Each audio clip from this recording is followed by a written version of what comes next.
আমরা বলি আমরা সব ইতিবাচক পরিবর্তনের পক্ষে, এবং আমরা পক্ষে না, আমরাই পক্ষে, আর কেউ না। আপনারা জানেন যে দেশ একটা সংস্কার প্রক্রিয়ার মধ্যে আছে। সংস্কার কোনো খারাপ শব্দ না। আমরা যাদের সংস্কারক বলে জানি তাদের অনেকেই খুব সম্মান শ্রদ্ধা করি। আমরা নারী শিক্ষার সংস্কারক হিসেবে বেগম রোকেয়াকে আমরা পছন্দ করি না, সম্মান করি তো। আরো সমাজ সংস্কারক ছিল, ঈশ্বরচন্দ্র বিদ্যাসাগর, রাজা রামমোহন রায়ের মতো এসব লোকজনকে আমরা সংস্কারক হিসেবে দেখি। একটা সময়ে শুধু ১-১১ সময় সংস্কারের নামে যা শুরু হয়েছিল, মানুষ সেটাকে অপছন্দ করেছে। অর্থাৎ বাস্তবতা হলো এই, ইতিবাচক পরিবর্তনের লক্ষ্যে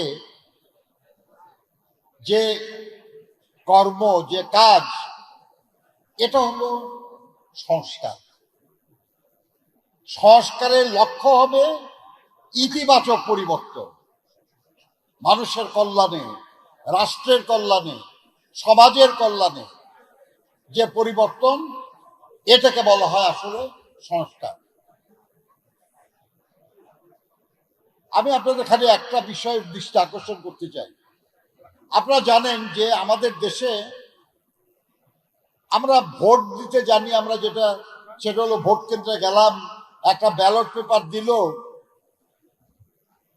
লোকে আঙ্গুলে একটু দাগ দিয়ে দিল, হয় দস্তখত কিংবা টিপসই দিয়ে, ওটা নিয়ে একটা বন্ধ জায়গায় যে প্রতীকে আমি সমর্থন করব ওটার উপর একটা ছিল দিয়ে ওই ব্যালট পেপার বাক্সে ফেলি। এটাই তো সাধারণ নিয়ম নাকি? গত কয়েক বছর আগে ইভিএম পদ্ধতি চালু করা হয়েছিল, যে না, কোথাও সিল দেওয়া লাগবে না, বোতামে টিপ দিলেই ভোট দেওয়া হয়ে যাবে। এটা খুব ভালো সিস্টেম, দুনিয়ার অনেক দেশে আছে, আধুনিক, সহজে গোনা যায়, খুব ভালো। কত বছর হয়ে গেল, এখন পর্যন্ত এই ব্যাপারে কি চূড়ান্ত কোনো সিদ্ধান্ত হয়েছে ভাই? এখন পর্যন্ত ইভিএম কি কার্যকর হয়েছে? হয় নাই।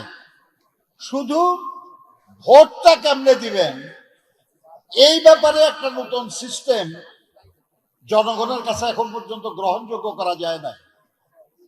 আর সংস্কারের নামে গোটা নির্বাচন পদ্ধতি বদলে দেওয়ার প্রস্তাব হয়েছে, আলোচনা হচ্ছে। এতদিন আপনি আপনার প্রতিনিধি নির্বাচন করতেন, এখন কোনো প্রতিনিধি আপনি নির্বাচন করতে পারবেন না। আপনি দলকে ভোট দিবেন বা কোনো প্রতীকে ভোট দিবেন, সেই দল বা প্রতীক তারা যত পার্সেন্ট ভোট পাবে তত পার্সেন্ট আসন পাবে, এবং সেই আসনে কারা এমপি হবে এটা আপনার কোনো অধিকার নাই জানার, এটা দল ঠিক করবে।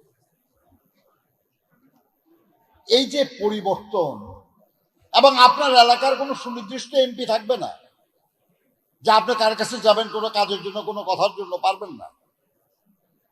এই যে বড় পরিবর্তন, এটা কি জনগণের কাছে আজ পর্যন্ত কেউ যায় বুঝায় বলছে? কেউ কি জনগণকে কোনো জায়গায় যা জিজ্ঞাসা করেছে যে আপনি এতদিন যেভাবে নির্বাচন করতেন আমরা এটা বদলে দিতে চাই, আমরা এরকম একটা সিস্টেম করতে চাই, আপনি এটাতে রাজি আছেন কিনা? কেউ না। তাহলে আপনি কে? আমি কে? আমি যদি জনগণের সম্মতি না নিয়ে জনগণের পক্ষে এমনকি ভালো কাজও করি, তাহলেও তো জনগণের কাছে আমাকে জবাবদিহিতা করতে হবে যে আপনি আমার ভালো মন্দ বলেন, আপনি কে? আপনি তো বলবেন তো আমাকে যে কোনটা ভালো কোনটা মন্দ, আমি ঠিক করে দিব, আমি ডিসিশন দিব, তাই না?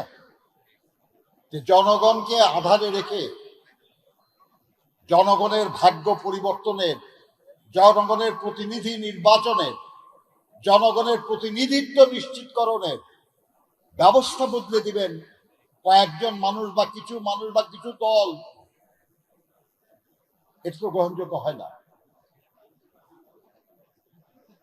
বিষয়টা যদি কারো খুব পছন্দের ব্যাপার হয়, নির্বাচন আসছে সামনে, আপনি আপনার নির্বাচনী ম্যানিফেস্টোতে সেটা বলেন, জনগণকে বুঝে বলেন। জনগণ যদি সেটা পছন্দ করে, আপনাকে যদি নির্বাচিত করে, আপনি এটা পরিবর্তন করে নেবেন। এটাই তো গণতান্ত্রিক নিয়ম। অন্যভাবে চেষ্টা চলছে। আমরা বলি আমরা সব ইতিবাচক পরিবর্তনের পক্ষে, এবং আমরা পক্ষে না, আমরাই পক্ষে, আর কেউ নেই।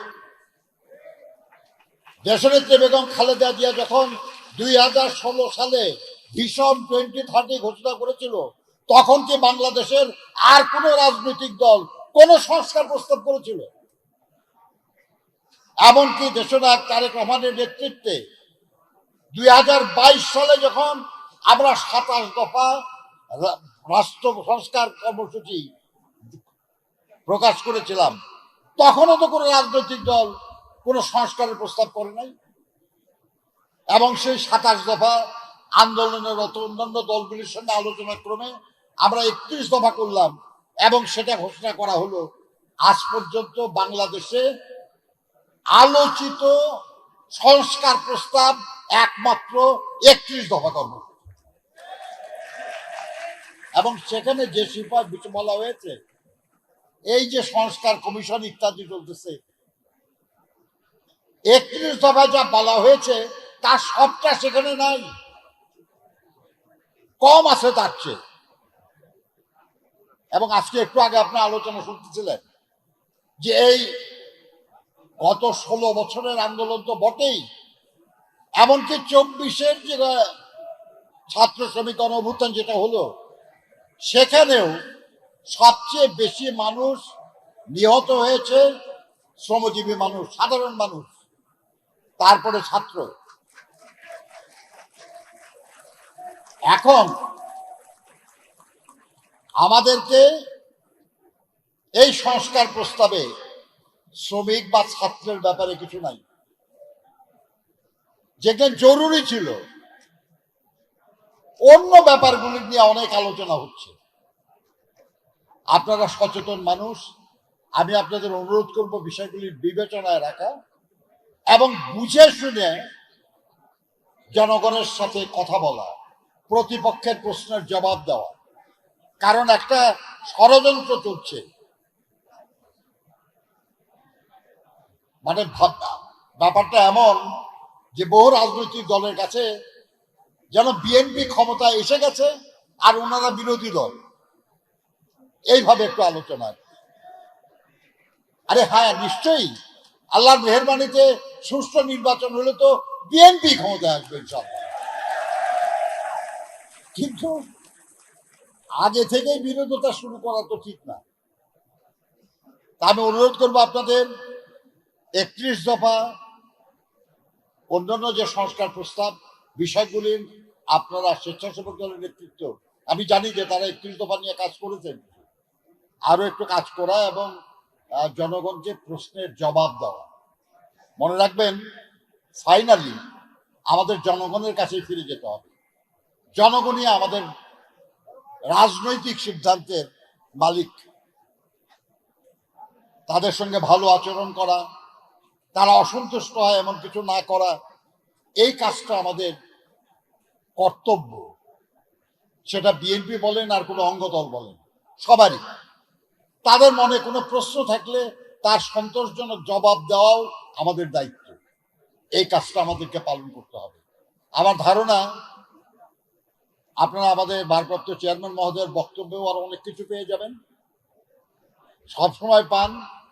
এবং আমি জানি যে উনি অন্যান্য সংগঠনে, অন্যান্য অনুষ্ঠানে যেসব বক্তব্য দেয়, সেটাও আপনারা ইউটিউবে, অনলাইনে আপনারা দেখেন। সেখান থেকে শিখে আমরা যেন জনগণকে আমাদের পক্ষে রাখতে পারি, এই চেষ্টা আমাদের থাকবে।